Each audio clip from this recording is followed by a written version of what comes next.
Ülkemizin sosyal ve ekonomik gelişiminde en büyük rol oynayacak faktör eğitimdir. Dünyadaki baş döndürücü gelişime ve değişime ayak uyduracak ve hatta bunu şekillendirecek nesilleri yetiştirebildiğimiz ölçüde aydınlık ve çağdaş bir geleceğimiz olacağına kaniyim. Bunun yanı sıra Büyük Atatürk'ün dediği gibi Cumhuriyetimizin kuruluş değerlerine sahip çıkan, özgür düşünebilen, yani fikri hür, vicdanı hür, irfanı hür nesiller yetiştirerek çağdaş uygarlık düzeyine ulaşabileceğimize inanıyorum. Sağlıklı ve sağlam bir ekonominin ancak aynı derecede güçlü, özerk ve şeffaf kurumlar ile çağdaş ve bağımsız bir hukuk sistemi üzerinde yükselebileceğini de unutmamamız gerekir. Ülkemizin kurumsal altyapısını güçlendirmek ve keyfi politikalar yerine daha prensip ve kaideler çerçevesinde öngörülebilir politikalara yönelmek, yeni nesillerin ihtiyaç duyacağı yatırım ve istihdamın önünü büyük ölçüde açacaktır.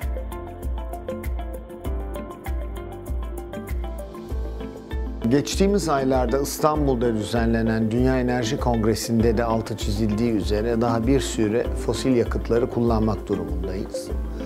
Buna mukabil artan iklim değişikliği kaygısı ve ekonomik faktörlerin de desteğiyle yenilenebilir enerjinin yükseldiği de bir gerçek.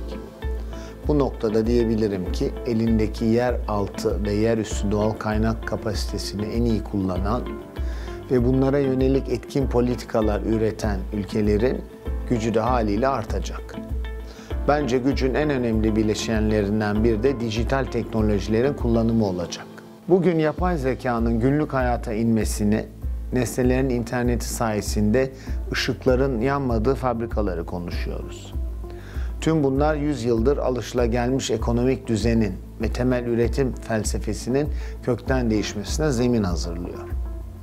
Bu değişimde doğru konumlanan ve teknolojik unsurları etkin kullanan oyuncuların da güçlerini arttırması ve söz sahibi olmaları kaçınılmazdır.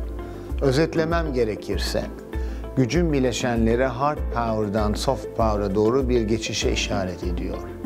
Bu bileşenleri kendi kapasiteleri ve yetkinlikleri çerçevesinde konumlandıran oyuncular öne geçecektir.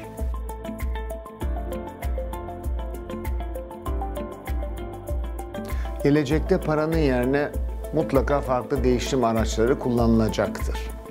Bunun en somut göstergesi bugün bile günlük hayatımıza giren dijital mobil ödeme sistemleridir. Ayrıca Bitcoin gibi sanal para birimleri oluştu ve kullanımda kendine yer bulmaya başladı. Hatta bu sistemin özüne ulaştıran blockchain teknolojisi sayesinde merkez bankalarından konvansiyonel finans kuruluşlarına tüm değer zincirinin rollerinin yeniden tanımlanacağına dair bir görüş de var. Bu çeşitlenmenin önümüzdeki dönemde de devam etmesini bekliyorum. Ancak halihazırda kullanmakta olduğumuz banknotların daha uzun bir süre geçerli olacağını tahmin ediyorum. Diğer yandan daha bireysel bazda değerlendirirsem yepyeni unsurların para birimi olarak kullanıldığı bir dünyaya giriyoruz. Mesela kişisel bilgiler. Bugünün bağlantılı ve mobil dünyasında kişisel bilgiler bir para birimi haline gelmiştir. Ne kadar çok kullanırsanız bu hizmetler o kadar çok gelişiyor ve kolaylaşıyor. Örneğin telefonunuzun konum bilgilerini verdiğinizde konumunuza uygun teklifler geliyor ya da çok iyi hazırlanmış bir raporu okuyabilmek için bir siteye kişisel ve demografik bilgilerinizi vermeniz gerekiyor. Bu nedenle privacy as a new currency de diyebiliriz.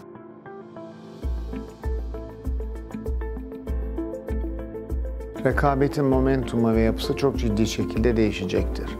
Artık alıştığımız rekabet kurallarının farklılaşacağı bir döneme giriyoruz. Bugüne kadar rekabet sektörler içinde yaşanırdı.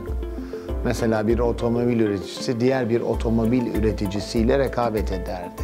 Bugün ise bir otomobil üreticisinin rakibi Apple, Google olabiliyor. Ya da bir otel zinciri bir web platformunu karşısında rakip olarak bulabiliyor. Disruptive, yani ezber bozan olarak nitelendirilen bu rakipler, yerleşik şirketlerin pek aşina olmadığı çalışma modelleriyle ve teknolojinin gücüyle ciddi etkiler yaratabilecek konuma geldiler. Bu yeni tür rekabeti anlamak ve bu modellerin nimetlerinden de yararlanmak çözülmesi çok kolay olmayan bir denklem olarak karşımıza çıkıyor. Rekabetin çok çetin olacağı alanlardan birinin de yetkinlik sahibi, nitelikli insan kaynağı olacağını düşünüyorum. Bu konuda halihazırda bile ciddi bir sıkıntı var ve bu gitgide artıyor. Türkiye olarak bu anlamda hem bir risk hem de potansiyeller ile karşı karşıyayız. Şüphesiz genç nüfusumuzu bu konuda yetkin hale getirdiğimizde büyük bir avantajımız olacaktır. Aksi takdirde yeteneklerimizi korumak ve elde tutmak anlamında sıkıntımız artabilir.